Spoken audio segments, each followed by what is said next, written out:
تمہارے نبی نہ کبھی بہکے ہیں اور نہ کبھی بے راہ چلے ہیں۔ مدارس میں جو عربی پڑھائی جاتی ہے نا، حدیث کی کتابوں میں، وہ معروف نہیں پڑھائی جاتی، مجہول پڑھی جاتی ہے۔ امام خمینی نے وہی کام کیا، خامنائی صاحب وہی کر رہے ہیں، سستانی صاحب وہی کر رہے ہیں، تقی عثمانی صاحب وہی کام کر رہے ہیں، تو یہ اوصیاء ہے نا۔ صحابہ نے کہا یا رسول اللہ واٹس ایپ نمبر بڑھاؤ۔ امام مہدی غیابت کبریٰ میں ہے، تو کیا نبی علیہ السلام غیابت کبریٰ میں نہیں ہے؟ کہ اپنی قبر میں زندہ نہیں ہے؟ عمر فاروق رضی اللہ تعالیٰ عنہ کے بھی سارے ڈیسیجن کو ہم پرفیکٹ نہیں مانتے، ان سے بھی اپنی خلافت کے اندر کچھ مسئلے مس ہینڈل ہوئے۔ جس کی بیوی خود دوسری شادی کروائے تو سرکار وہ شوق سے کرے، اور ہماری دعائیں اس کے ساتھ ہیں۔ کوئی دوسری تیسری شادی کو حرام کہہ جائے، وہ تو کافر ہے جو کہے کہ یہ حرام ہے، نعوذ باللہ۔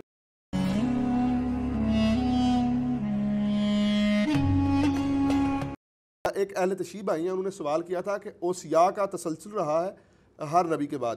حضرت یوشع بن نون جو تھے وہ وصی تھے، تب تک ان پہ پیغمبری بھی نہیں آئی تھی حضرت موسیٰ علیہ السلام کے۔ تو حضرت اگر قرآن حکیم نبی مکرم صلی اللہ علیہ وسلم کا وصی تھا تو تورات کیوں نہیں حضرت موسیٰ کی وصی تھی؟ اس لیے کہ تورات ٹیمپر ہو گئی۔ ٹھیک ہے، پہلے کتابیں ٹیمپر ہوتی تھی تو ان کو اللہ تعالیٰ اس کی ریمیڈی کرنے کے لیے پیغمبر بھیجتا تھا۔ جوشوا ابن نون وہ پیغمبر تھے سرکار، ہاں، انہوں نے مسند حضرت موسیٰ کے زمانے میں نہیں سنبھالی، ان کی وفات کے بعد سنبھال لیا، اور وہ پیغمبر بن چکے تھے اس وقت۔ اچھا، دوسرا جو شیعہ کا موقف ہے نا عقیدہ امامت کا، یہ بالکل قرآن و سنت کے خلاف ہے، اور پریکٹیکلی وہ خود بھی مان چکے ہیں۔ دیکھیں، آج سے 1200 سال پہلے آپ یہ سوال کرتے نا تو میں اس وقت جواب نہ دے سکتا، کیونکہ شیعہ نے کہنا تھا یہ امام جعفر بیٹھے ہیں، یہ امام باقر ہیں۔ جی جی، آج میں پوچھوں کدھر ہے امام آپ کے؟ تو وہ کہتے ہیں کہ وہ غیابت میں ہے، ٹھیک ہے۔ ہم کہتے ہیں کب سے؟ وہ کہتے ہیں 1200 سال سے۔ تو ہم کہتے ہیں 1200 سال سے اوصیاء پھر کون ہے؟ ٹھیک ہے، بتاؤ نا۔ وہ کہتے ہیں علماء، یعنی علماء ہے تو سرکار پھر ایسی ہے نا اوصیاء۔ اگر علماء ہے تو قرآن میں تو آیا کہ بنی اسرائیل میں اللہ تعالیٰ اہل علم کو اٹھاتا تھا جو انبیاء کی دعوت آگے پہنچاتے تھے، تو ٹھیک ہے سرکار، ہم وہی کام کر رہے ہیں۔ ایران میں بھی مجلس شورا بنی ہوئی ہے، علماء وہی کر رہے ہیں کام، امام خمینی نے وہی کام کیا، خامنائی صاحب وہی کر رہے ہیں، سستانی صاحب وہی کر رہے ہیں، تقی عثمانی صاحب وہی کام کر رہے ہیں، تو یہ اوصیاء ہے نا۔ لیکن یہ وہ اوصیاء ہیں جو قرآن و سنت سے بتائیں گے فَإِن تَنَازَعْتُمْ فِي شَيْءٍ فَرُدُّوهُ إِلَى اللَّهِ وَالرَّسُولِ، سیدھی سی بات ہے۔ اگر معاملہ اس طرح کا معاملہ ہوگا تو پھر اللہ اور اس کے رسول کی طرف پلٹایا جائے گا۔ اور میں آپ کو بتاؤں، علمی اختلاف زندگی میں مولا علی سے ان کے بیٹوں نے کیا۔ مسلم شریف میں حدیث ہے، ولید بن عقبہ نے فجر کے 4 فرض پڑھا دیے تھے، جی جی بالکل، شراب پی کے۔ جی جی جی، ہاں، بخاری میں بھی اس کا حصہ حضرت عثمان والے چیپٹر میں ہے، مسلم میں تفصیل ہے۔ جی، وہ شکایت پہنچی، حضرت عثمان نے کہا کہ لوگ یہ باتیں کر رہے ہیں کہ میرا یہ ستیلا بھائی ہے تو میں اسے بچا لوں گا، تو ایسا نہیں ہوگا۔ جی، حضرت علی چونکہ چیف جسٹس تھے تو انہوں نے حضرت علی سے کہا کہ ٹھیک ہے آپ اس کے اوپر حکم جاری کریں۔ 80 کوڑے حضرت عمر لگواتے تھے، نبی علیہ السلام نے 40 لگوائے، تو حضرت علی نے کہا ٹھیک ہے حسن اٹھو اور کوڑے لگاؤ۔ تو حضرت حسن نے حضرت علی سے کیا کہا؟ انہوں نے کہا کہ جو اس کی میٹھی کھاتا ہے وہی کڑوی چکھے گا۔ بالکل ٹھیک ہے، باپ کی بات نہیں مانی، پوائنٹ ٹو بی نوٹڈ۔ جی جی، ٹھیک ہے، کیوں نہیں مانی؟ انہوں نے کہا کہ یار یہ بنو امیہ سے ہے، ہم بنو ہاشم سے ہیں، لگایا حضرت عثمان نے خود، کوڑا جب مجھ سے مروائیں گے تو یہ تو خاندانی تعصب آ جائے گا، قبائلی سسٹم، تو ہمیں نہ ڈالیں، یہ بنو امیہ ہی لگائے اس کو کوڑے، جنہوں نے یہ تحفہ ہم پہ مسلط کیا ہے۔ حضرت علی نے کوئی برا نہیں مانا۔ آپ نے اپنے جو بیٹا تھا دوسرا، انڈائریکٹلی اسما بنت امیس سے تھا چونکہ ان سے نکاح کر لیا تھا، عبداللہ ابن جعفر جو بھتیجا بھی لگتا تھا، انہیں کہا تو 40 کوڑے لگوائے اور کہا کہ بس 40 پہ رک جاؤ۔ حضرت عمر 80 لگواتے تھے، حضور نے 40 لگوائے، حضرت ابوبکر بھی 40 لگوائے، میں 40 دونوں کو صحیح سمجھتا ہوں لیکن 40 پہ ایک تو ادھر بھی 40 کی ویو آف کر دیا، ورنہ میرے صحابی تے 80 لوانے چاہیے تھے سن کہ حضرت عثمان دا نام لے کے تو ویچ کے اللہ دے بندیا خلافت نو بدنام کر رہے ہیں، لیکن حضرت علی نے کہا نہیں یار چھوڑ دو، مطلب یہ نہ ہو کہ کوئی خاندانی تعصب نہ آ جائے۔ تو علمی اختلاف ہو سکتا ہے کسی معاملے میں، یہ کوئی ایسا ایشو نہیں ہے، اس زمانے میں بھی لوگ ایک دوسرے کے ساتھ کرتے تھے، آج بھی علمی اختلاف کریں، آپ بتائیں اپنے معاملات کو۔ تو شیعہ کا جو یہ موقف ہے نا کہ اماموں سے پوچھنا ہے تو ٹھیک ہے، امام محمد مہدی علیہ السلام کو اگر سامنے نہیں لا سکتے، وہ نہیں آنا چاہتے، تو ہم نے ان کو ریکویسٹ کی تھی کہ آپ ہمیں واٹس ایپ نمبر دے دیں، موبائل نمبر دے دیں، تو انہوں نے کہا یہ آپ نے گستاخی کر دی۔ گستاخی کہاں سے ہوگی؟ آج کے دور میں یہی بات ہوگی نا، مثلا آپ کہتے ہیں کہ فلاں عالم سے مسئلہ پوچھو، تو میں آپ سے کیا کہوں گا کہ اس کا یوٹیوب چینل بتائیں، آپ کے نہیں ہے تو میں کہوں گا واٹس ایپ نمبر دیں، مزاروں کے ایڈریس نہیں آپ بتاتے, اس میں توہین کہاں سے ہوگی؟ میں تو کہتا ہوں کہ اللہ کے نبی علیہ السلام دنیا میں آئے اس وقت تو دعوت کا ذریعہ ہے. آپ کا بھی یوٹیوب چینل ہوگا, آپ بھی لوگوں کو مسائل بتائیں گے, واٹس ایپ گروپس ہوں گے آج کے کیونکہ اس زمانے میں جتنے لیٹسٹ چیزیں تھیں وہ آپ نے کی. بخاری مسلم میں آتا ہے جب نبی علیہ السلام نے کافروں کو خط لکھے تو صحابہ نے کہا یا رسول اللہ یہ خط آپ کے نہیں, وہ قبول کریں گے, مور لگائیں اس کے اوپر. تو یہ مور نبوت جو آپ دیکھ رہے ہیں نا, یہ نبی علیہ السلام نے اپنی مرضی سے نہیں بنوائی, یہ صحابہ نے کہا یا رسول اللہ واٹس ایپ نمبر بڑھاؤ, جی جی نیچے منی جائے گی تہاڈی خط. پھر حضور نے کہا ٹھیک ہے اے میری مور بنواؤ, اور دیکھیں مور کیسی پیاری ہے, محمد سب سے نیچے رکھا ہے, اللہ کو اوپر رکھا ہے. حالانکہ لکھتے آپ تو محمد رسول اللہ عموماً پہلا لفظ اوپر لکھا جاتا ہے, دوسرا نیچے, تیسرا اس سے نیچے, لیکن پرائورٹی آپ نے دیکھی ہے الٹ لکھا, اصل میں یہ سیدھا لکھا کہ اللہ کا نام اوپر رکھا, محمد رسول اللہ. یہ نبی علیہ السلام نے مور نبوت صحابہ کرام کے مشورے پہ اس لیے بنوائی تھی کہ بخاری مسلم کے الفاظ ہیں یا رسول اللہ یہ غیر مسلم جو ہیں وہ مور کے بغیر کو خط نہیں قبول کرتے. تو نبی علیہ السلام نے تو نہیں کہا کہ نہیں میرا تو خط فرنجی جائے گا, آپ نے کہا ٹھیک ہے اگر یہ نارمز ہیں لے کے جائیں. ایون آپ نے صحابہ کرام سے ٹریننگ دلوائی کہ ان کو وہ دوسری زبانیں سکھائیں کہ جا کے ان سے باتیں کریں. تو نبی علیہ السلام آج موجود ہوں تو انٹرنیٹ بھی یوز کریں گے, سارے معاملات ہوں گے. یہ تو یعنی اس دور کی, اس زمانے میں بھی آپ دیکھیں بخاری مسلم کی حدیث ہے آگاہ ہو جاؤ طاقت پھینکے ہوئے ہتھیاروں میں ہے. نبی علیہ السلام اس زمانے میں بھی کہتے تھے تلوار چھوٹی طاقت ہے, تیر چلانا سیکھو, کیونکہ دور سے آپ کسی کو آج بھی دنیا مان رہی ہے کہ پھینکے ہوئے ہتھیار جو ہے نا یہ زیادہ طاقت رکھتے ہیں. میزائل کیا ہے؟ تیر ہے آج کا, بالکل پھینکا ہوا ہتھیار ہے نا, سکون سے آپ اپنے ملک میں بیٹھے ادھر سے دوسرے کو اڑا دیتے ہیں. تو قرآن میں آیا کہ پلے ہوئے گھوڑے تیار رکھو کافروں کے خلاف. تو آج تو وہ گھوڑے نہیں ہوں گے, آج تو ٹینک ہوں گے, بلکہ اس سے بھی آگے کی بات ہے, اب تو لیزر گائیڈڈ میزائل ہوں گے. تو اس طرح کی باتیں کرنا یہ کوئی توہین نہیں ہے کسی کی. تو ہم نے یہ کہا تھا کہ بھائی 1200 سال پہلے تو آپ امام کو مل سکتے تھے, آج امام غیابت میں ہے, تو اگر وہ سامنے نہیں آنا چاہتے کوئی یوٹیوب اپنا چینل بنائے, ہم یوٹیوب سے کوسچن پوچھتے ہیں, وہ ہماری رہنمائی کریں, ہم تیار بیٹھے ہوئے ہیں سرکار, ہم تو اہل بیت کا دفاع کر رہے ہیں. اور میں آپ کو بتاؤں یہ دعوے کرتے ہیں جی فلانا امام جڑا ہے امام مہدی نو ملیا ہے, جی سرکار امام مہدی اگر دنیا میں موجود نے, اگر انہوں نے کسی نو ملنا ہے نا تو سب تو سوٹیبل بندہ میں جائے. سرکار جو سب سے زیادہ اہل بیت کے لیے کھڑا ہوا ہے, اور بنو امیہ کی اس نے غلطیاں سنیوں کی کتابوں سے ہائی لائٹ کر دی ہیں, کیونکہ بنو امیہ کے جو ڈیفینڈر ہیں اور دفاع کرنے والے تو سنی ہیں, شیعہ تو نہیں تو دفاع کرتے. تو سنیوں کی تطہیر جس بندے نے اہل بیت کے حساب سے کی ہے, میں نے تو مہدی کے لیے راستہ ہی مار کر دی. امام مہدی کو تو اب زیادہ محنت نہیں کرنی پڑنی اس حوالے سے کہ لوگوں نے یہ دسو کہ بھئی حسین آکتے ہیں کہ یزید آکتے ہیں کہ مولا علی آکتے ہیں کہ حضرت معاویہ آکتے ہیں. میں تو کام بھی سارا سنیوں سمجھا دیتا ہے بھی آکتے کون ہے. تو امام مہدی دا ادھا کام اس حوالے نال تے ہو گیا, اسی انہاں نو پود پرووائڈ کر دیتی ہے. انشاءاللہ تے سامنے آن اسی جناب انہاں دی بیعت کریں گے. سر وہ کہتے ہیں کہ وہ غیابت کبریٰ میں ہے, وہ ملتے نہیں کسی سے, نہیں ملتے نا, صغریٰ میں تھے جب تب ملتے تھے. اچھا اب کبریٰ میں ہے نا پچھلے 1200 سال سے, تو اب وہ دین نہیں لوگوں کو سکھائیں گے, یعنی کہ جی ہاں, تو بس یہی تو ہم کہہ رہے ہیں کہ دین قرآن و سنت سے لیں. ٹھیک ہو, تو پھر کیا ان کا اس میں سے نکالا کیا, مطلب اس میں کوئی چیز نکلے نا, یعنی صحابہ کہف سوئے ہوئے ہیں 300 سال سے, تو کسی کو نہ کوئی سوال کا جواب دے سکتے تھے نہ کچھ کر سکتے تھے. اب کوئی بندہ کہ جی میں, یعنی کہ آپ دلیل ان کی یہ مانتے ہیں کہ یہ اصحاب کہف والی وہ جو دلیل دیتے ہیں کہ مطلب میں کہتا ہوں, میں تو اس بات کو نہیں مانتا, میں کہتا ہوں اگر کوئی مان بھی لے تو اصحاب الکہف جب غار کے اندر سوئے ہوئے تھے تو کیا مسئلے لوگ ان سے جا کے پوچھتے تھے؟ بالکل. یہ تو جس بندے سے آپ مسئلہ نہیں پوچھ سکتے تو وہ آپ کا امام کیسے ہو سکتا ہے آج کے دور میں, جب تک وہ سامنے نہ آئے. نبی علیہ السلام ساری جنگوں میں جو امامت کرتے رہے ہیں, تو کیا یہ ہوا ہے کہ آپ گھر میں بیٹھ گئے اور امامت کرتے رہے؟ آپ آ کے, آپ کا خیمہ بھی میدان جنگ میں لگتا تھا, ایک جنگ میں بھی حضور پیچھے نہیں رہے. ٹھیک ہے, آپ کے خیمے لگتے تھے, ہر مسئلے میں حضور سے پوچھا جاتا تھا یا رسول اللہ آپ کیا کریں, تو نبی علیہ السلام بتاتے تھے. تو اگر کوئی امام ہے تو لیڈ کرے نا سرکار. میں یعنی ایک دعوت کا کام لے کے چل رہا ہوں, تو میرے اسٹوڈنٹ مجھ سے جب پوچھتے ہیں تو میں انہیں لیڈ کرتا ہوں نا. میرے مرنے کے بعد یہ کہیں گے غیابت میں چلیں گے, وہ آج بھی ہمارے لیڈر ہیں, اس طرح تو ہو نہیں سکتا نا. آج لیڈر وہ ہے جو سامنے مسئلہ بتائے گا. اصلا سر مسئلہ امامت میں یہ ہے کہ وہ کہتے ہیں کہ آسمان کا زمین سے اب کوئی رشتہ نہیں ہے. وہ معصوم تھے حضرت علی سے, جو امام حسن, یار وہ جو کچھ بھی ہو, بات یہ کہ 1200 سال پرانی بات ہے نا, یہ 1200 سال پہلے باتیں ہوتی نا. اب 1200 سال سے ایک بندہ سامنے نہیں ہے تو اس کے بارے میں کیا ہم بات کریں؟ ٹھیک ہے, سامنے ہو تو بات کریں. آخری بات اس میں امام مہدی غیابت کبریٰ میں ہے, تو کیا نبی علیہ السلام غیابت کبریٰ میں نہیں ہے کہ اپنی قبر میں زندہ نہیں ہے؟ جی بالکل بالکل. تو پھر آپ نبی سے کیوں نہیں مسئلے پوچھتے, بیچ میں امام کیوں ڈالے ہوئے؟ بھائی جیڑی گل ایتھو کان پھڑنا ہے ڈائریکٹ اللہ نبی کو پوچھو.